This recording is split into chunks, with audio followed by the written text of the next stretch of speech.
मैं आ गई हूँ खेत में फिर से तारा मीरा निकालने, और वहाँ से था ये खेत मेरा पूरा तारा मीरे का, वहाँ से लेके यहाँ तक कल काट दिया था और आज मैं यहाँ से काट रही हूँ। ये देखो अभी मेरे ये पूरा काटूंगी मैं आगे तक। आज संडे है और आज मुझे छुट्टी है, तो आज मैं ये पूरा ख़त्म कर दूंगी। और मैंने पहन रखी थी जैकेट क्योंकि हमारे कल यहाँ ना थोड़ी हल्की सी बारिश भी हो गई थी, और अभी भी देखो तूफान चल रहा है तो ठंड है। जैसा मैं बताती रहती हूँ कि मुझे एलर्जी है, तो धूल जैसे उड़ती है ना तूफान से, तो मुझे एलर्जी भी हो गई थी। आज तो मैंने छिंके वगैरह लगी हुई थी सुबह ही, तो फिर मैंने जैकेट डाल दी थी। और अब मुझे ये तारा मीरा काटते काटते थोड़ा अजीब सा लग रहा था, तो मैंने निकाल के वो रख दिया उधर। तो फ्रेंड्स ये रहा बाहर का व्यू। अब धूप आ रही है देखो नीचे से, तो मैं ये फटाफट से काट लूँगी, नहीं तो फिर ना मुझे धूप में भी एलर्जी हो जाती है। तो मुझे फटाफट ये काट के फिर घर चले जाना है। तो फ्रेंड्स मैं ये वीडियो ना बिना एडिट किए ऐसे ही डाल दूंगी, क्योंकि एडिट करने में ना बहुत टाइम लग जाता है। जैसी भी बनेगी, जैसी मर्जी बनेगी, लेकिन मैं ऐसे ही डाल दूंगी। तो ये देखो ये पूरा तारा मेरा काटना है अभी मुझे, और धूप भी लग गई आने। सूर्य भगवान भी मेरे पास आने लग गए हल्के हल्के से। सूर्य भगवान तो पूरे में आते हैं, लेकिन सूर्य भगवान की किरणें हल्की हल्की सी मेरे पास आ रही है, क्योंकि सूर्य भगवान थोड़े से नहीं आते, जब आते हैं ना तो पूरे ही आते हैं। और मेरे फीड की बोरी उठाई थी मैंने, गाय के लिए हम फीड लेते हैं ना, उसकी बोरी उठाई थी, आधी करके उठाई थी। और तब भी मेरे यहाँ वो आई हुई चस, कई चस बोलते हैं, कई पठौड़ा बोलते हैं। तो अब मेरे क्या हुआ, मतलब नस जैसी बदली है इधर, और इतनी दर्द है ना उसमें। मालिश भी कर रही हूँ लेकिन फिर भी मेरी दर्द ख़त्म नहीं हो रही है। एक बीमारी नहीं है, पता नहीं कितनी कितनी बीमारी है। जुकाम मुझे है, बुखार मुझे है, और पीठ में पठौड़ा आया हुआ वो अलग से। फ्रेंड्स मैं यहाँ आराम भी कर रही थी, और क्योंकि मैंने गाय को घास की डाली। वैसे तारा मीरा तो अभी मैंने थोड़ा सा काटा है, मैंने घास की डाल ली और गाय को दी, गाय बाहर बांधी, गोबर वगैरह उठाया। उसके बाद फिर मैं फिर से आ गई खेत में कि पहले मैं ये निपटा लेती हूँ, उसके बाद फिर घर जाऊँगी, नहा धो के फिर अपने पूजा वगैरह का काम ख़त्म करूँगी, फिर खाना बनाऊँगी। क्योंकि आज संडे है, आज मुझे घर में ही रहना है, पूरा दिन है मेरे पास आज। तो फ्रेंड्स मैं यहाँ बैठ के ना सोच रही थी, अपने पुराने दिनों को याद कर रही थी कि क्या टाइम थे। मतलब बहुत गरीबी से गुजरे हैं हम, बहुत इतनी गरीबी से गुजरे हैं ना हम, बहुत ज़्यादा। अभी भी हम ये नहीं बोल रही हूँ अमीर हो गए, अभी भी कि ये चलो भगवान की दया से 2 वक्त का खाना मिल रहा है। और अपनी जो छोटी मोटी ज़रूरतें होती है ना, हाई लेवल की ज़रूरतें तो हम पूरी नहीं कर सकते, लेकिन जो हमारी छोटी मोटी ज़रूरतें हो रही है ना, वो हम पूरा कर सकते हैं। बस इतना सा भगवान की दया से मिल रहा है सब कुछ। तो मैं उन दिनों को याद कर रही थी, और फिर सोच रही थी कि कई आदमी ऐसा होते हैं ना कि उनको एकदम से पैसा मिल जाता है, फिर वो कैसे हो जाते हैं, ऐसा सोचते हैं कि हमारे पास सब कुछ है, और फिर मतलब एक गर्व जैसा आ जाता है उनमें। घमंड बोलते हैं जिसको, कि दूसरों को नीचे दिखाना, या फिर एक घमंड जैसा। तो मेरा ये मानना है, मैं कसम से अपने तजुर्बे से बोल रही हूँ, क्योंकि मैंने भी वक्त देखा है, बहुत ज़्यादा वक्त देखा है। इतना वक्त देखा है ना, अगर मैं बताने लगूँगी ना आप लोगों को तो कम पड़ेगी, ये उम्र मेरी भी कम पड़ेगी। इतना वक्त देखा है मैंने बताने के लिए। लेकिन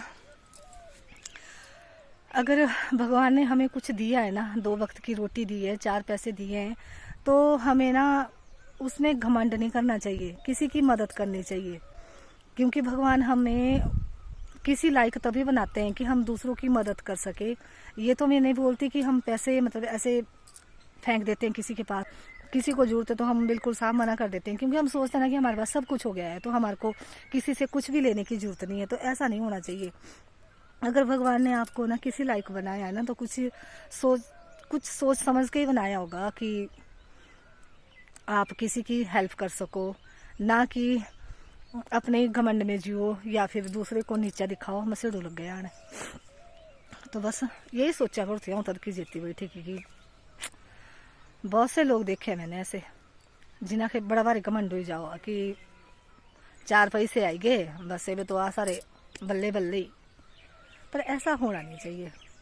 भगवान का शुक्र करना चाहिए कि अगर आशा के सब कुछ आ तो आशा कैसे हेल्प करिए, ताकि जैसा वक्त हमने देखा है कोई और ना देखे। क्योंकि वक्त की मार ना इतनी खराब होती है ना,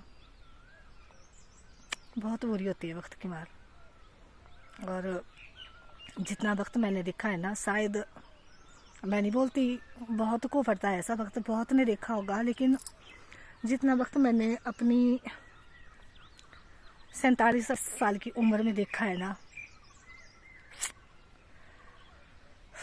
बस भगवान किसी को ना दिखाए और सबको अच्छे से रखे, किसी को ये टाइम नहीं आए। क्योंकि पैसा तो एक ऐसी चीज़ होती है, कल हमारे पास नहीं था, आज हमारे पास है, कल क्या पता होगा ना होगा। एक कहावत बोलूँगा तुसा के, आ सारे बुजुर्ग बोलो थे ना कि जो डाल हुआ ना पेड़, तो बोलते फिर दिया किर दिया छावा, या मतलब फिर दिया किर दिया छावा। जैसे सूर्य इस तरफ से सूर्य आएगा ना, तो जो पेड़ होता है ना उसकी छाँव उस तरफ को चली जाएगी, और जब सूर्य उस तरफ को जाएगा तो जो पेड़ की छाँव होती है ना वो इस तरफ को आ जाएगी।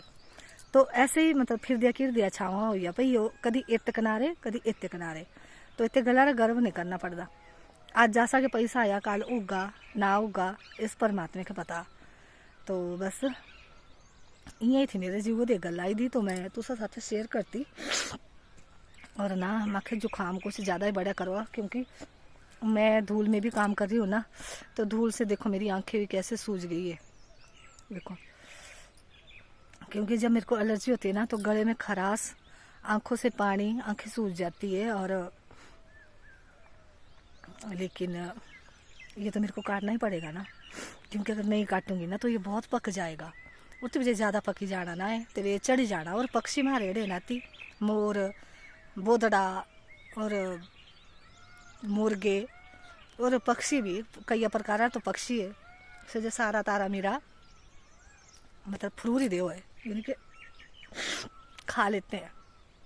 तो फ्रेंड्स बस इतना सा ही है। मेरी वीडियो को लाइक करना, शेयर करना, कमेंट करना, और अगर मेरी बात अच्छी लगी हो आपको तो मेरा चैनल भी ज़रूर सब्सक्राइब करना। तो ये जो गल्ला मैं बोली है ना, इनारा बोलने रहा माखेन था वे, मैं किसी को नीचा बताना चाहती हूँ या बस ये तो यही जिया हूँ बैठी थी, तो मेरे मनो दे विचार आया। और क्योंकि हम जब अकेले होते हैं ना तो हमारे मन में कुछ ना कुछ चलता रहता है, कोई पास नहीं होता बात करने के लिए, तो कुछ ना कुछ हमारे मन में चला रहता है।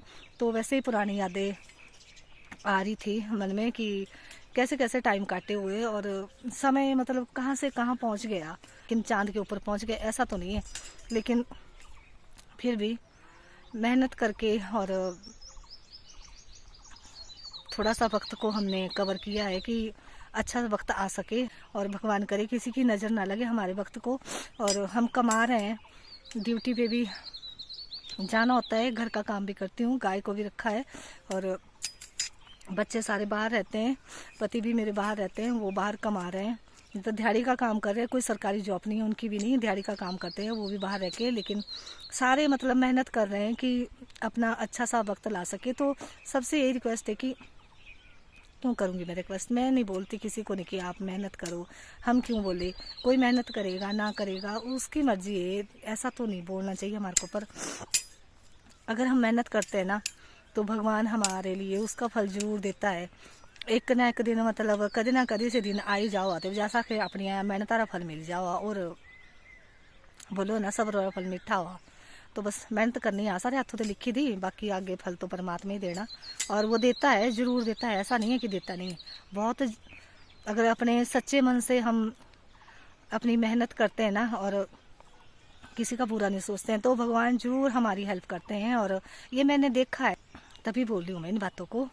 तो प्लीज़ मेरी बातों को मतलब अगर कोई मेरा ब्लॉग ऐसे आदमी देख रहे हो जो मेरे लिए रिलेटेड हो और फिर सोचे कि कहीं मतलब अपने ऊपर ना घटाए कोई भी, मैंने किसी के लिए नहीं बोला है ये, मतलब ऐसे ही मैं अकेली बैठी थी तो मन में कुछ चल रहा था तो आप लोगों के साथ शेयर कर दिया।